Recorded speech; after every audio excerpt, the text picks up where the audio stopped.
Hello everyone, I am Natalia Bilbao, and here's what's happening in LA this week. Mayor Garcetti and the Los Angeles Public Library continue their collaborative efforts to end our city's digital divide, this time with a hotspot giveaway. The event launched on Digital Inclusion Week with a focus on ensuring equity and access to resources for all Angelinos.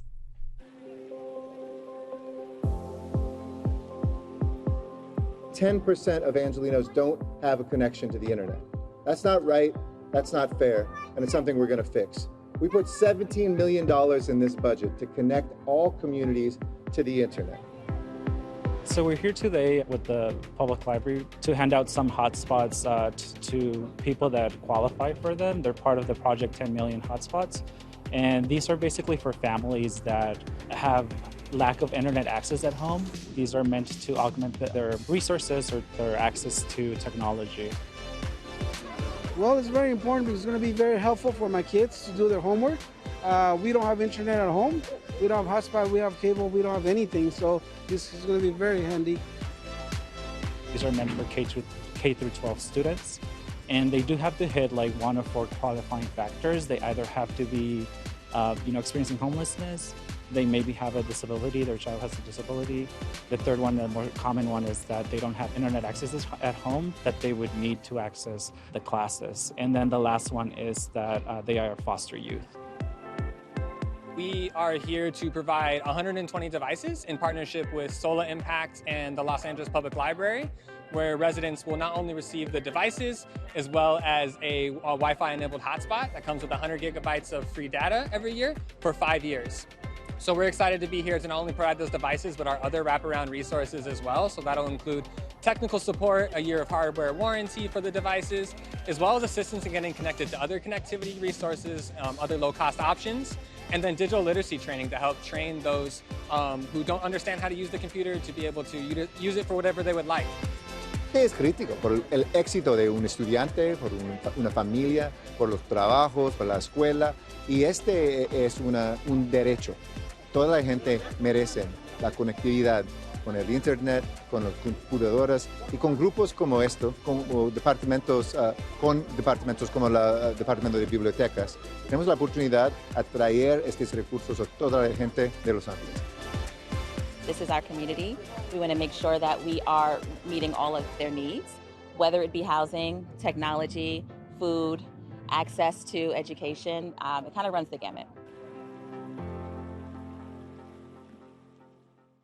Los Angeles City Council President Nury Martinez held a press conference on the steps of City Hall to launch the Survivors First pilot program. This new homelessness prevention pilot and permanent housing program is uniquely designed for victims of domestic violence and human trafficking. Take a look.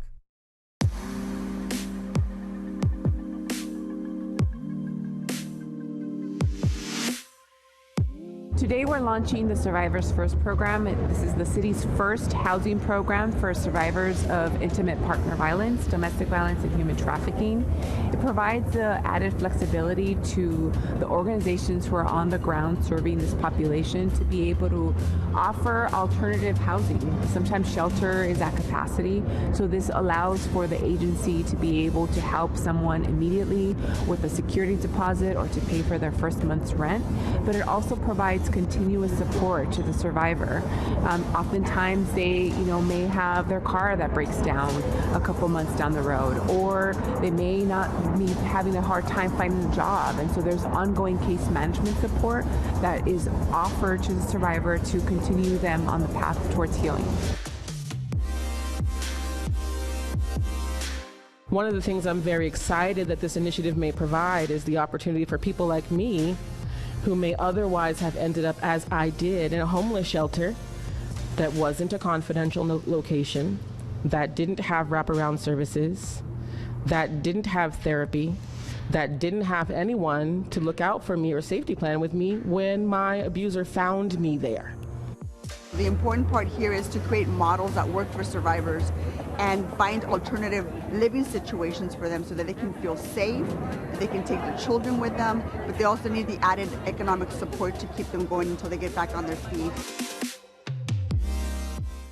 Mayor Mayor Eric Garcetti and Councilmember Mitch O'Farrell took the lead for a multi-community cleanup event. The Day of Service, which was a joint venture with 5 council offices, was a celebration of the life and legacy of former council member Tom LaBonge.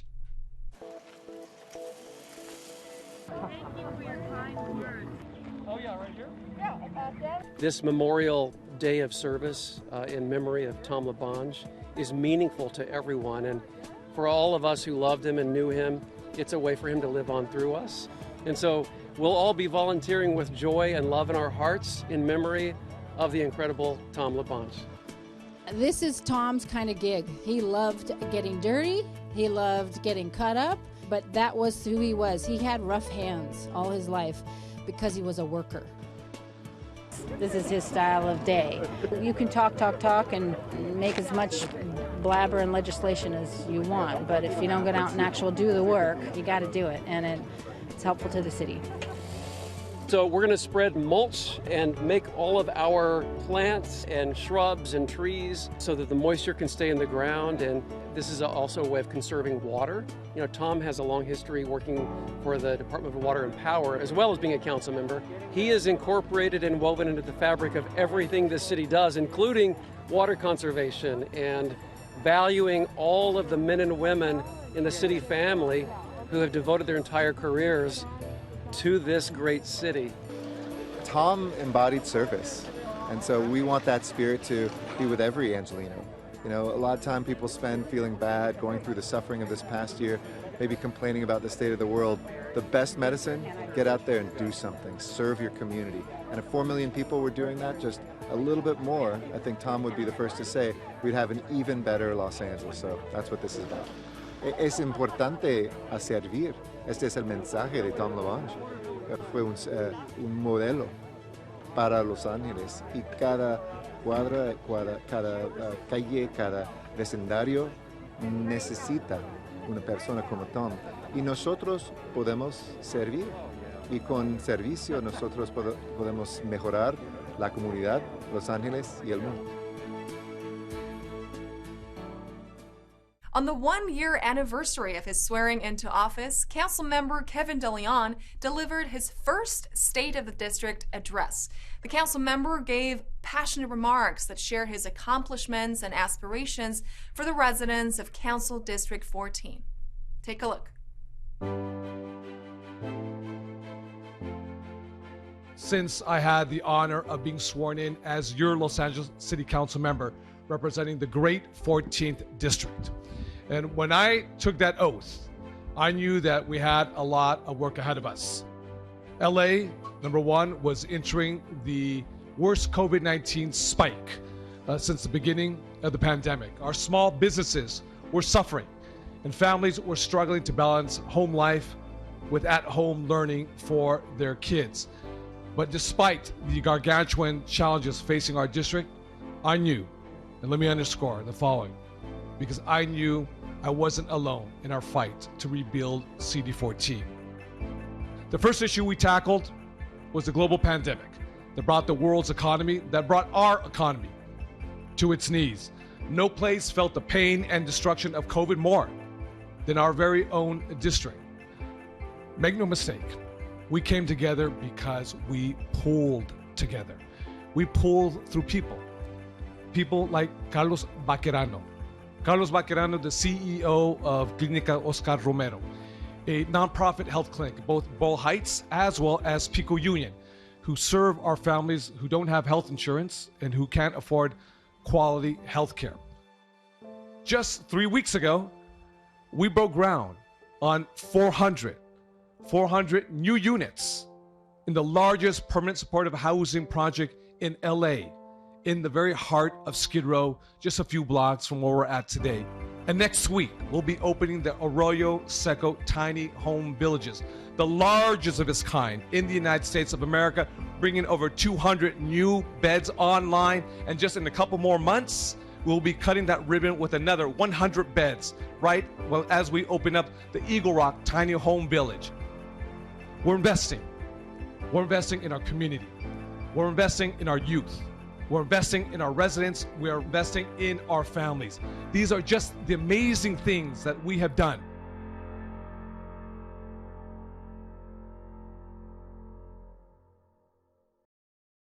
Van Nuys Branch Library has had its share of closings due to renovations as early as the 1960s. Well, fast forward to 2021 and you'll find Council President Nury Martinez front and center to unveil the newest, brightest, most innovative iteration of this neighborhood library so far. Check this out.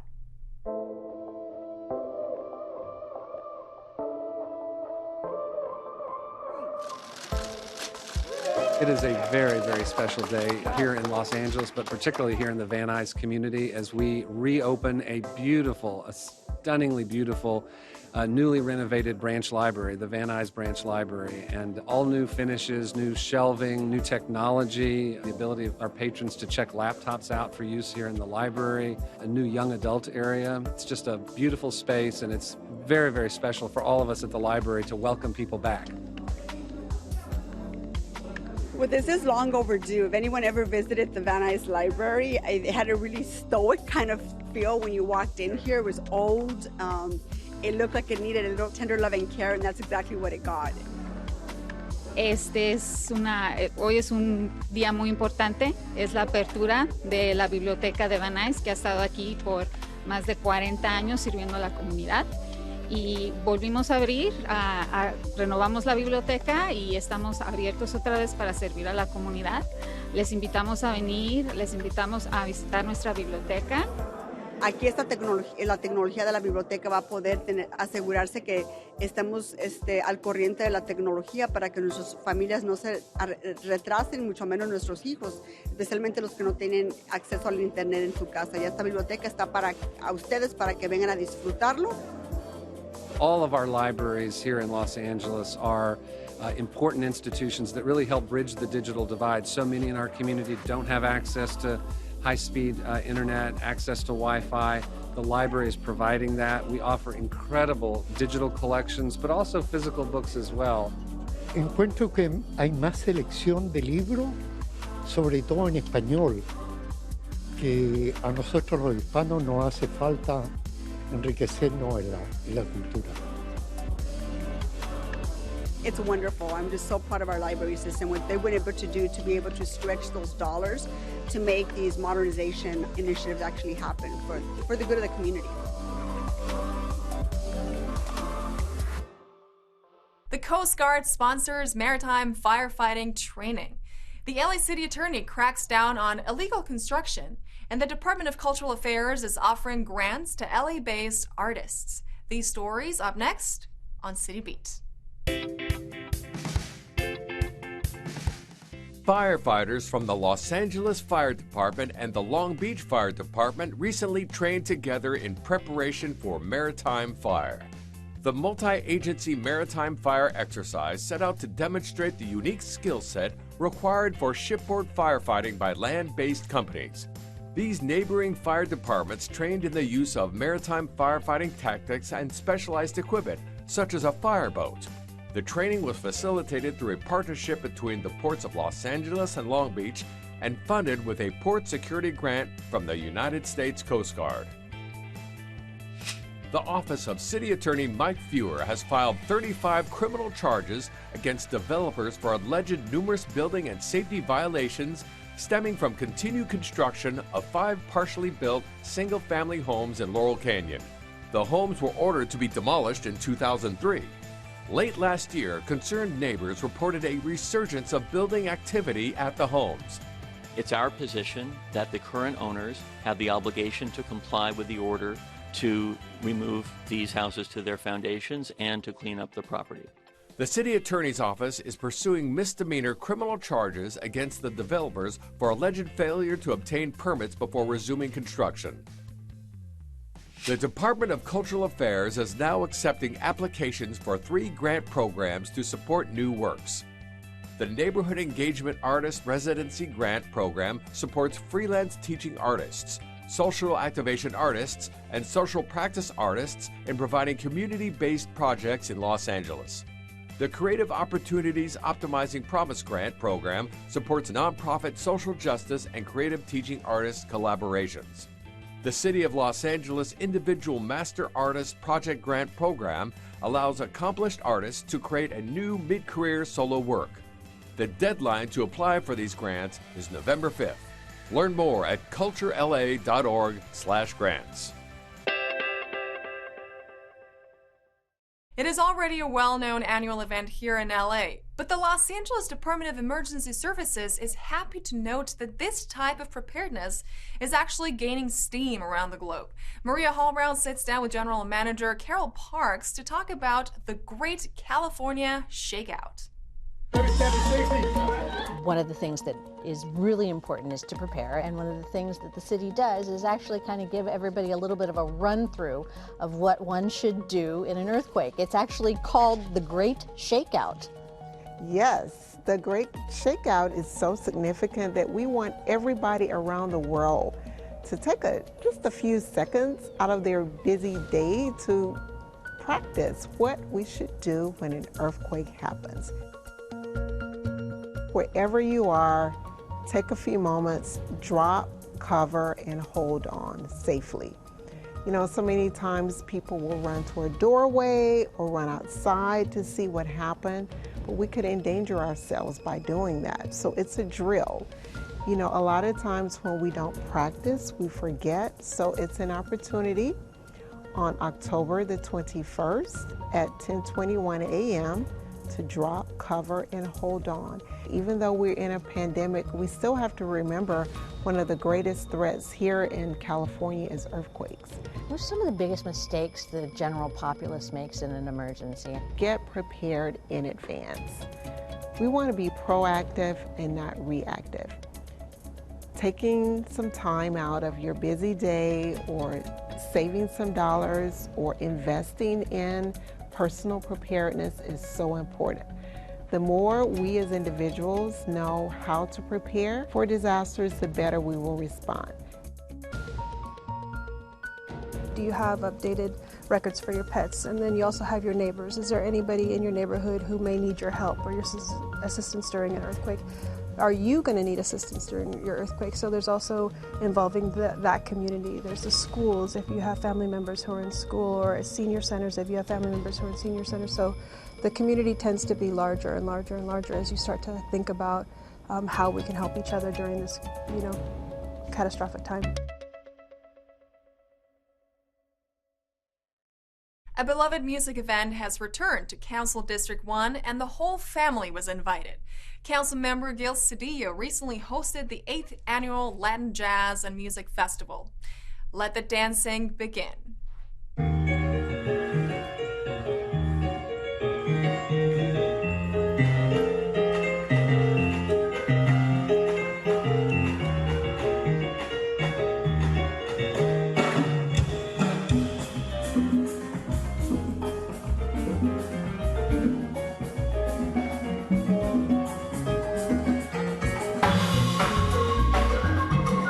It's the 8th annual Latin Jazz and Music Festival. We say Latin Jazz and Music because it does a whole range, various genres coming in. People are happy to get out. We're happy to be out. Everybody's tested, everybody's vaxxed. People are wearing their masks. Got my mask. No one's objected to coming in vaccinated or the mask.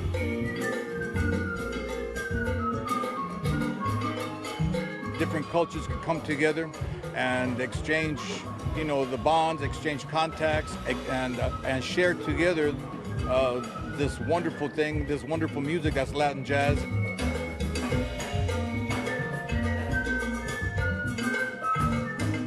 Es una cosa increíble y ojalá que siempre siga, porque aparte de los grupos que vienen aquí, que son grupos de primera clase, ¿no? Como les digo, el acercamiento de toda la comunidad es una cosa increíble.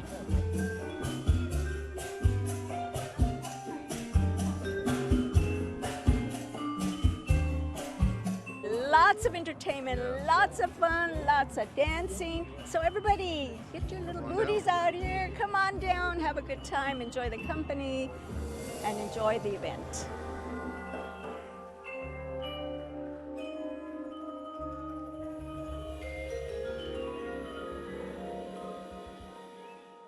The iconic Vision Theater in Leimert Park is preparing for its grand reopening in 2022. Channel 35 went behind the scenes with the Department of Cultural Affairs to talk about the importance of restoring and preserving this historically Black theater.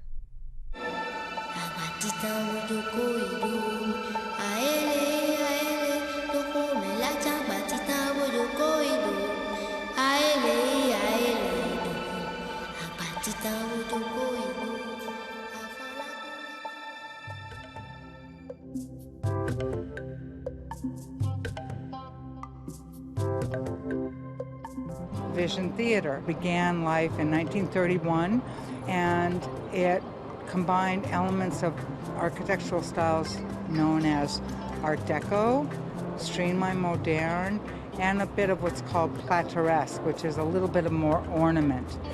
What it has in addition to that is this mural above us, which is created by the very famous theatrical muralist named Anthony T. Heinsbergen. And this is an example of what we call social realism, and with its vibrant colors, it's an extraordinary work of art. So that's all being restored. We've been working on this project for a really long time. So the vision for the vision is to serve the South LA community, to be a center for Black culture in LA, to make sure that the most extraordinary art is presented here, and to be able to support the artists and the community that that'll grace the stage. We're very thankful and fortunate to work on such a unique building that's very special to the community and to the city of Los Angeles. The City of Los Angeles expresses our gratitude and appreciation for the extraordinary commitment you've made to the City of Los Angeles by being the first African-American celebrity to invest your wealth in the Crenshaw community with the landmark Vision Theater. This is your legacy. Got it. Thank you. To me, it was a vision for the community. Where do you want your children to perform? You provide the place for them. When the Vision Theater opens, you will see the most extraordinary dance, music, performing arts. You will be a part of community celebrations. And I really hope that when the community enters the door, they are home, they are celebrating, they are making new memories. It feels unbelievably exciting, exhilarating to be able to bring this project to this community at this time.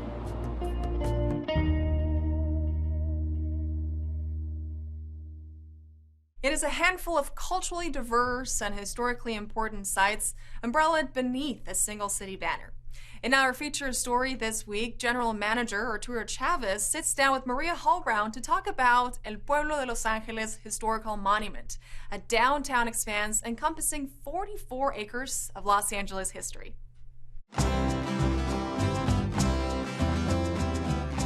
Well, designated a historic landmark in 1972, we are actually sitting in the Pico House, which is part of the El Pueblo de Los Angeles Historic Monument, and I am delighted to be joined by the general manager of this magnificent area, Arturo Chavez. So nice to have you here.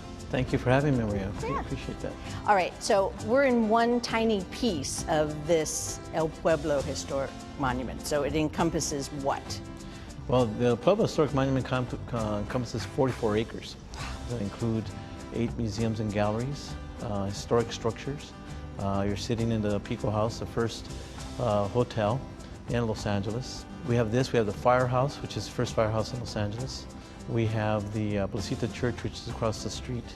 We have the Casa Avila Adobe, which is the first home and the oldest house in Los Angeles, built in 1818.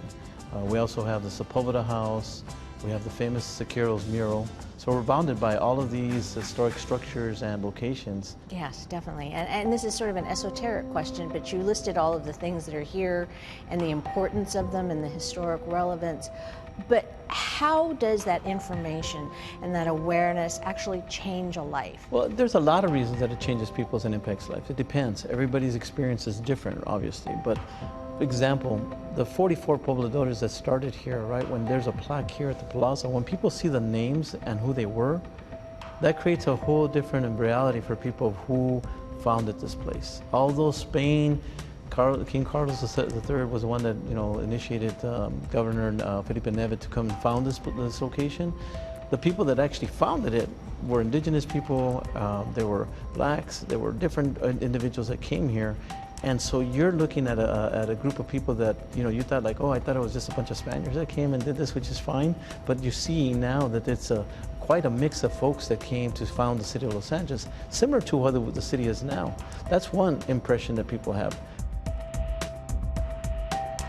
Well, there's a lot of art and there's lots of murals, but there's one mural in particular, the Siqueiros mural. David Alfaro Siqueiros painted this mural in 1932. It was quite a shock when it was revealed. He was one of the biggest Mexican muralists, along with Diego Rivera and Orozco. And he was also believed in public art, and that art should be for everyone, right? And so walls should be covered with art, right? And as a result of that, this mural has been conserved. Why was it controversial? The major theme in the middle of the thing was an indigenous person strapped to a double cross with an American eagle overhead, invoking the imperialism of the United States.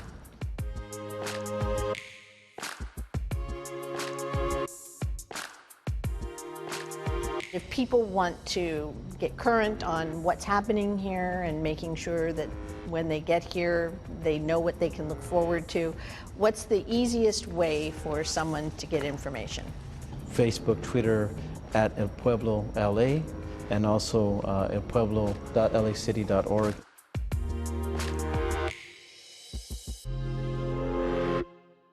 Join Councilmember Kern Price for a trick-or-treat Halloween festival in the new 9th. Spend Halloween family nights in Council District 8 or drop by Pacoima's Day of the Dead celebration in Council District 7. There's lots to choose from in this week's Things to Do. Councilmember Kern Price invites Angelenos to a trick-or-treat Halloween festival in Council District 9. The festivities start at 5 p.m. on Friday, October 29th. Enjoy movie, free food, treats, and prizes.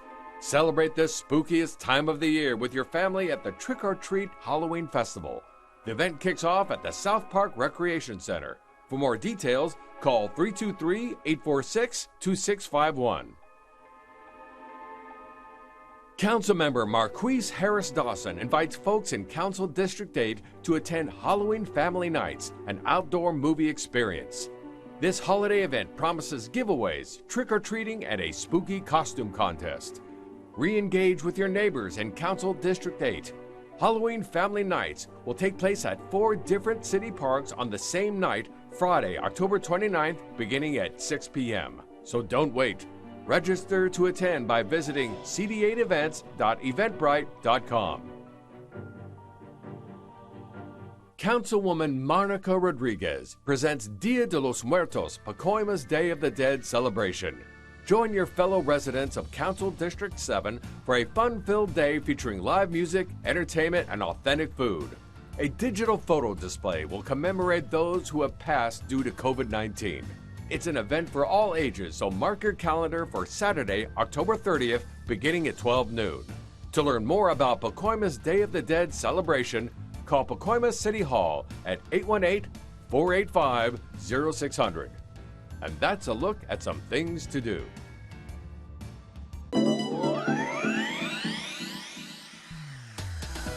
And that's it for this edition. I'm Natalia Bilbao, and from all of us here at LA This Week, thank you so much for joining us. A reminder that you can catch us online at lacityview.org, and we're also on Facebook, Twitter, and YouTube. See you next time for more LA This Week.